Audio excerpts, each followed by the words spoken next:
Sciatic nerve. Next topic है आपका sciatic nerve. इसमें याद रखने वाली चीज़ें बिल्कुल सेम है। याद रखना है origin, root value, course, termination और ब्रांचेस। 4 चीज़ें आपने याद करने वाली हैं। एक बार मैं बीडी से बता दूं, फिर आपको फ्लो चार्ट बनाना सिखा दूंगा, आइडिया दे दूंगा, बना आप खुद ही लेना। सबसे पहले एमसीक्यूज़ पॉइंट है कि शैटिक नर्व थिकेस्ट नर्व है बॉडी में। ये आपने एमसीक्यूज़ के लिए याद करना है। और इसका थोड़ा सा इंट्रो है कि ये पेल्विस से लेके superior angle of popliteal fossa तक जाती है। ठीक है, पेल्विस से लेके superior angle of popliteal fossa. साथ साथ ही हम अपनी पॉइंट्स को नोट करते हैं, क्या क्या हमने नोट किया। सबसे पहले हमने इसको याद रखना है इंट्रो। ठीक है, थिकेस्ट नर्व और पेल्विस से लेके पॉप्लिटियल फोसा, यहाँ तक इसकी एक्सटेंड होता है। ठीक है, नेक्स्ट पे आपने स्टार्ट करना है इसका ओरिजिन। इसका ओरिजिन होता है सैक्रम प्लेक्सिस। इसकी रूट वैल्यू, इसका कोर्स, ये पॉइंट आपने याद रखनी। रिलेशंस कुछ इसके इंपॉर्टेंट है एमसीक्यूज़ के लिए, वो मैं आपको मार्क करवा दूंगा। एससीक्यू के लिए as such relation first year में इंपॉर्टेंट नहीं है इसके। सबसे पहले आपने याद रखना है thickest nerve in the body. ये आपका हो गया सारा intro, origin, root value, course. आप इसका ओरिजिन देखो तो शैटिक नर्व, सैक्रम प्लेक्सिस से आती है। Root value L4, L5, S1, S2, S3 यहाँ तक ही जा रही है। आगे आप लोगों ने याद रखना है कि इसके आगे 2 पार्ट होते हैं, टीपियल पार्ट और कॉमन पेरोनियल पार्ट। वो हम आगे इसका कोर्स में ही देख लेंगे, वो आगे जाके इसकी डिवीजन होती है। लेकिन इसकी जो कि कोर्स स्टार्ट करना है, आप लोगों ने इसका कोर्स आगे यहाँ स्टार्ट करना है। यहाँ पर आप लोगों ने इसका कोर्स स्टार्ट करना है। सबसे पहले आप लोगों ने याद रखना है पेल्विस। ये आती है हमारे पास सैक्रम प्लेक्सिस से आई, सैक्रम प्लेक्सिस के बाद पेल्विस में आ जाती है।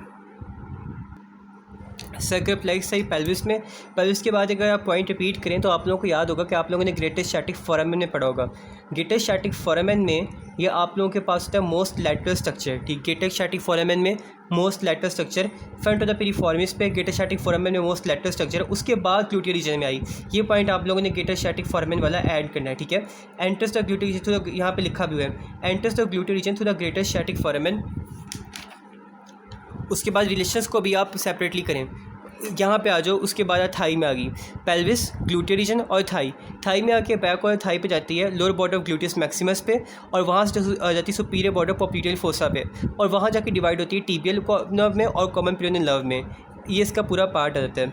आगे आप लोगों का पॉइंट ये एमसीक्यूज़ के लिए sciatic nerve is complete bye a small companion artery which is branch of the inferior gluteal artery. ये आप लोगों का पॉइंट है एमसीक्यूज़ के लिए कि कौन उसको कंपनी कर होता है। और कुछ आप लोगों के रिलेशन होंगे, वो मैं आपको बताता हूँ जो आप लोगों ने करने हैं। पहले इसका फ्लो चार्ट देख लो। रूट वैल्यू कर लो L4, L5, S1, S2, S3।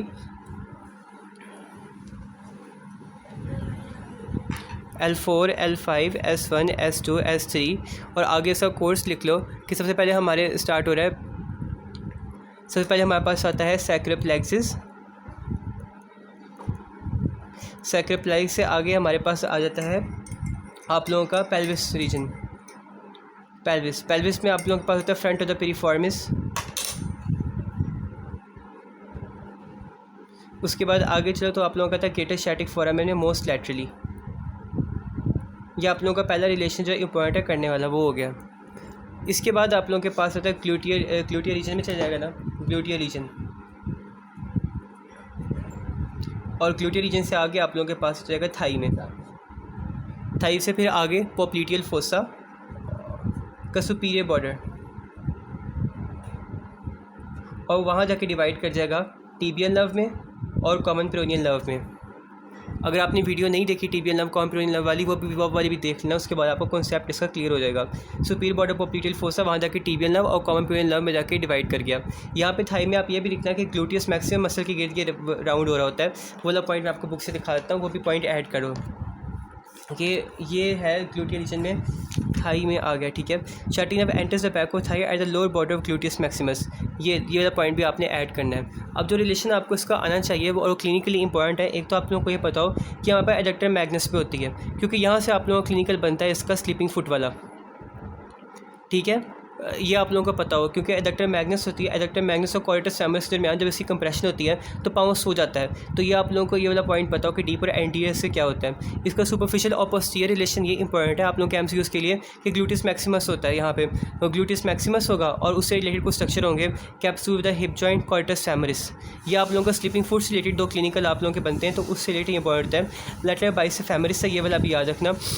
ये आप लोगों के क्लिनिकल है जो इससे रिलेटेड रिलेशन है जो इससे रिलेटेड इंपॉर्टेंट है एमसीक्यूज़ के लिए, लेकिन एज सच एससीक्यू के लिए इंपॉर्टेंट इसका बहुत इंपॉर्टेंट क्वेश्चन है।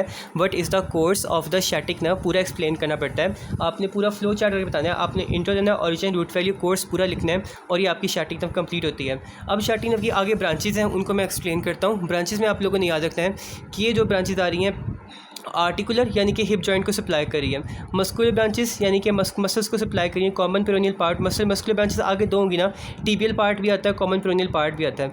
अब जो कि टिबियल पार्ट है वो तो आपके पूरी, अब ये जो कि स्टैटिक नर्व है ना, इसने सप्लाई करना है थाई से नीचे, पूरा रीजन इसके अंडर का कंट्रोल में आ रहा है, क्योंकि टिबियल पार्ट आपकी पोस्टीरियर कंपार्टमेंट ऑफ लेग को सप्लाई कर रहा है, तो वो किससे राइज हो रहा है, स्टैटिक नर्व से। और कॉमन और डीप पेरोनियल नर्व है वो आपको सप्लाई कर रहा है एंटीरियर और लैटरल कंपार्टमेंट ऑफ लेग को। अब वो किससे आ रहा है, वो भी तो स्टैटिक नर्व से आ रही है, कॉमन पेरोनियल नर्व। तो अगर टिबियल स्टैटिक नर्व उड़ गई तो टिबियल नर्व भी गई, कॉमन पेरोनियल नर्व भी गई, और क्या होगा आगे जाके ये हो जाएगा कि आपका पूरा जो कि बिलो द थाई पूरा रीजन है उसका पैरालिसिस हो जाएगा।